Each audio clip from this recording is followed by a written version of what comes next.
केज तालुक्यातील मस्साजोग गावचे सरपंच संतोष देशमुख यांच्या निर्घृण हत्येनंतर आज तिसऱ्या दिवशी देखील मस्साजोग हे गाव कडकडीत बंद होतं। तर आज संतोष देशमुख यांच्या कुटुंबियांची आमदार संदीप क्षीरसागर, आमदार प्रकाश सोळुंकेंसह अनेक नेत्यांनी जाऊन सांत्वनपर भेट घेतली। यामध्ये ज्योती मेटे यांनी देखील या कुटुंबियांची भेट घेऊन सांत्वन केलं। यावेळी ज्योती मेटेंनी गृहमंत्र्यांना आवाहन केलंय। नेमकं त्या काय म्हणाल्यात ऐकूया। एकतर हे कुटुंब सध्या खूप दुःखावेगामध्ये आहे। त्याच्यामुळे ही प्रत्येक सुज्ञ नागरिकांची मागणी असली पाहिजे की ज्या पद्धतीने कायदा आणि सुव्यवस्था हाती घेण्याचा प्रकार इथे घडलेला आहे, तर दोषींविरुद्ध कठोर कारवाई करण्याबरोबरच म्हणजे याला वेळेची मर्यादाही असली पाहिजे। कारण या कुटुंबियांच्या तीव्र भावना ह्या फक्त कुटुंबियाच्या नसून सर्व समाजाच्या आहेत। आणि इथे जेव्हा मी समाज म्हणते तेव्हा समाजातला प्रत्येक घटक आहे तो जातपात विरहित, म्हणजे एखादं उमदं नेतृत्व अशा पद्धतीने जर काळाच्या पडद्याआड जाण्याचा प्रयत्न कुणीतरी हेतुपुरस्पर करत असेल तर खरोखरच मग या राज्यामध्ये कायदा आणि सुव्यवस्था शिल्लक राहिलेली आहे काय, हाही प्रश्न नक्कीच मनाशी पडतो।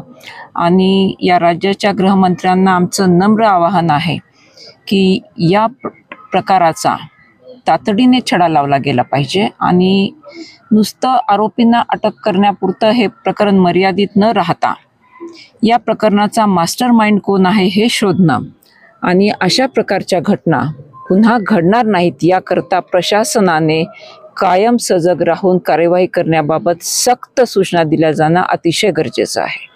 अलीकडच्या काळामध्ये बीड जिल्ह्यामध्ये मोठ्या प्रमाणात गुन्हेगारी वाढलेली आहे। हत्या असतील, अपहरण असतील, याचं प्रमाण देखील वाढलेलं आहे। बीड कुठेतरी बिहारच्याकडे वाटचाल करते का, काय वाटतंय तुम्हाला? बिहारच्याकडे वाटचाल करते असं म्हणण्यापेक्षा आपण असं म्हणूया की सुसंस्कृत महाराष्ट्राला काळीमा लावण्याचं काम बीडमधनं होत आहे। त्यामुळे इथली वाढती गुन्हेगारी आणि याला जबाबदार असणारं प्रशासन आणि याच्यावरती वचक ठेवण्यासाठी जे शासन आहे, या सगळ्यांनी एकदा आता जनतेसमोर येऊन उत्तर दिलं पाहिजे की या घटना टाळण्यासाठी किंवा आजपर्यंत ज्या अशा काही घटना घडलेल्या आहेत म्हणजे सर्वसाधारण गुन्हेगारी स्वरूपाच्या, मग ती कुठलीही असो, त्यासाठी प्रशासनाने आजपर्यंत काय केलेलं आहे आणि या प्रशासनाला शासनाने काय जाब विचारलेला आहे। पोलिसांवरती दबाव आहे, काय वाटतं तुम्हाला? नाही, हे पोलीस प्रशासन चांगलं सांगू शकेल आणि मी तर असं म्हणेन की प्रशासनावर दबाव असताच कामा नये। कारण पोलीस ही अशी यंत्रणा आहे की ज्यांनी दबाव विरहित काम करणं अपेक्षित आहे। त्यामुळे जर पोलिसांवरती दबाव असण्याची चर्चा होत असेल तर मी म्हणेन हे पोलिसांना देखील अतिशय लांछनास्पद आहे। तुम्ही वारंवार मास्टर माइंड हा शब्द वापरताय, कोण आहे मास्टर माइंड, काय वाटतंय तुम्हाला? नाही, हे आमचं काम नाहीये, हे तपास यंत्रणांचं काम आहे।